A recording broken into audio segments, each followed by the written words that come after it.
चलिए शुरू करते हैं थोड़ी सी बातचीत। तो सबसे पहले एक सवाल कर लेते हैं कि आईएएस क्यों। और मैं आप सबसे बड़ा साफ साफ कहना चाह रहा हूं कि सबको आईएएस नहीं बनना चाहिए, सोचना है, समझना है। मेरा मानना है कि व्यक्ति को वही काम करना चाहिए जो उसके स्वभाव के हिसाब से सबसे बेहतर हो। स्वभाव बहुत महत्वपूर्ण चीज है। तो जो व्यक्ति खेलने के लिए पैदा हुआ है, अगर महेंद्र सिंह धोनी को आप आईएएस में लगा देते तो आप समझ रहे कितना नुकसान देश का हो जाता। ऐसे कई लोग हैं, अलग अलग क्षेत्र में प्रतिभावान लोग हैं। वो बेचारा रेलवे में नौकरी करता ही था, कितना लड़ झगड़ के अपने आप से आसपास से वो क्रिकेट में गया और तब उसने क्रांति की, कमाल किया। दुनिया में सबसे सफल व्यक्ति वो है जो वो काम करता है जिस चीज के लिए वो बना हुआ है। तो एक बार अपने स्वभाव को ठीक से टटोल लीजिए। और ये पहचानना आसान नहीं होता है। कुछ लोगों को बचपन से एकदम साफ पता होता है कि उनको क्या करना है, क्योंकि उनका स्वभाव एकदम एक तरफ साफ साफ होता है कि यही करना है, कुछ और नहीं करना है।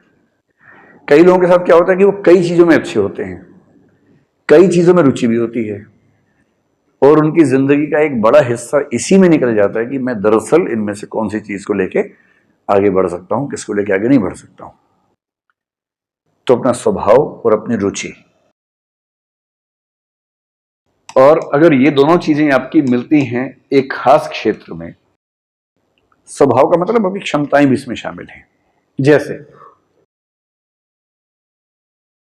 हमारे भारतीय दर्शन में एक शब्द चलता है सत्व गुण, रजस गुण और तमस गुण। आपने सुना है इसका जिक्र? ये बहुत बेसिक तरीका है एक ह्यूमन इंडिविजुअल की पर्सनैलिटी को समझने का। और हम सबके अंदर ये सारे गुण तीनों होते हैं, अनुपात अलग अलग होता है।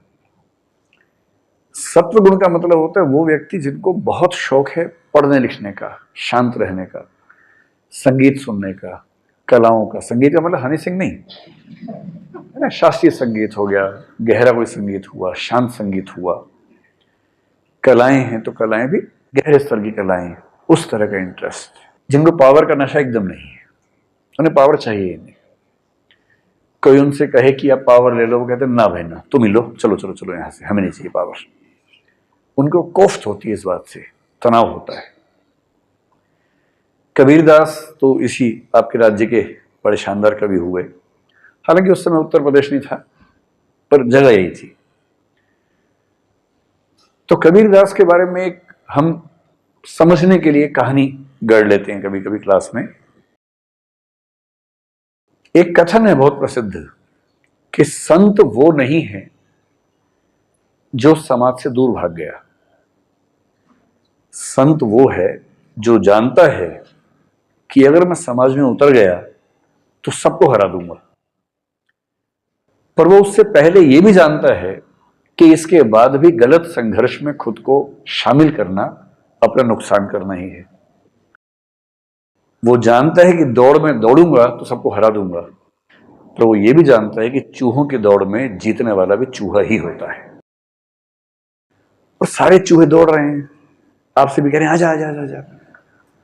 आप कह रहे अच्छा अच्छा, आ गए, आप भी दौड़ने लगे, जीत गए। सारी जिंदगी चूहों की दौड़ में जीतने में खर्च कर दी, परंतु क्या साबित हुआ? आप सबसे तेज चूहे हैं। कि यही जीवन था? ज्यादा मजा इसमें है कि चूहे कह रहे हैं कि आजा आजा आजा, और आप कह रहे नहीं तुम दौड़ो, ये दौड़ तुम्हारी है, हम अपनी दौड़ अपने तरीके से चुनेंगे, ये हमारी दौड़ नहीं है। तो जो इस प्रकृति के लोग होते हैं ना, वो सत्व गुण वाले लोग हैं। रजस गुण वाले लोग वो हैं जिनको बहुत एनर्जी से भरे हुए हैं, ताकत, ऊर्जा, ये कर दूं, वो कर दूं, ये करना है, वो करना है, प्लानिंग, ये वो। ये लोग सैनिक अच्छे बनते हैं, शासक अच्छे बनते हैं, उद्यमी अच्छे बनते हैं, क्योंकि बड़ा सपना, हाईली मोटिवेटेड, एनर्जी से भरे हुए, उन सपनों को पूरा करने की जिद, जद्दोजहद जो करने को तैयार होते हैं, उनको हम कहते हैं कि उनमें रजस गुण की मात्रा ज्यादा है। और तमोगुण या तमस गुण का मतलब आमतौर पर है जो बहुत ही सुस्त और बहुत ज्यादा खाने पीने में रुचि रखने वाले लोग हैं। खूब जम के खाया, टुंडा कबाब खाया, कुछ और खाया, जो भी खाया, मतलब इतना खाया कि अब हिला नहीं जा रहा। दो लोगों ने उठाया, साथ में पकड़ के ले गए और ले जाके पलंग पे गिरा दिया। और वो जिस मुद्रा में गिरे उसी मुद्रा में सो गए। 12-14 घंटे बाद जब प्रकृति ने उठाया तो वो उठे और बोले वाह बड़ा मजा आया था कल खा के, खूब सोए, उठे, अब क्या करें, अब खाते हैं। खाया सोया, खाया सोया, खाया सोया। मैं अक्सर मजाक में बोलता हूँ, हमारे हॉस्टल के एक मित्र थे, उसी प्रकृति के लोग व्यक्ति थे, संजय नाम था उनका। तो उनके बारे में कहावत प्रसिद्ध हो गई थी कि जब संजय जी सोते सोते थक जाते हैं तो सो जाते हैं, क्योंकि थक गए हैं ना। तो भाई अपनी प्रकृति पहचान लीजिए। अगर आप तमस वाले व्यक्ति हैं तो आईएएस मुश्किल है, क्योंकि मजाक नहीं है एकदम, है ना। मैं आईएएस के लिए पढ़ाता हूं, इसलिए मैं आपको बहका फुसला के कहूंगी नहीं बहुत आसान है, आ जाओ आ जाओ आ जाओ, मैं ये सब ड्रामा नहीं करूंगा। आसान नहीं है, वैसे मुश्किल नहीं है, लेकिन मेहनत करनी पड़ती है ठीक से। अगर आप मेहनत करने को तैयार नहीं हैं तो सच में एक आसान परीक्षा नहीं है। अगर आप सत्व गुण वाले व्यक्ति हैं, किसी कला में पारंगत हैं, अध्ययन में डूब के पढ़ाई करने के शौकीन व्यक्ति हैं, तो मेरा ख्याल है कि आप आईएएस से बेहतर काम कर सकते हैं। आप कैलाश सत्यार्थी बन सकते हैं, आप ए आर रहमान बन सकते हैं, आप कुछ और बड़ा कर सकते हैं, आप एकेडमिक्स की दुनिया में कुछ कमाल कर सकते हैं, एक शानदार रिसर्च कर सकते हैं जो रिसर्च लाखों करोड़ों व्यक्तियों का जीवन सुधार सके। लेकिन यदि आप हाईली मोटिवेटेड व्यक्ति हैं, पढ़ाई में ठीक है, मैं आपसे स्पष्ट रूप से एक बात कह रहा हूं, मैं आजकल बच्चों को खूब समझाता हूं, आईएएस बनने के लिए आपको एक एवरेज आईक्यू चाहिए। आईक्यू आप समझते होंगे, इंटेलिजेंस कोएफिशिएंट, यानी बुद्धिमत्ता।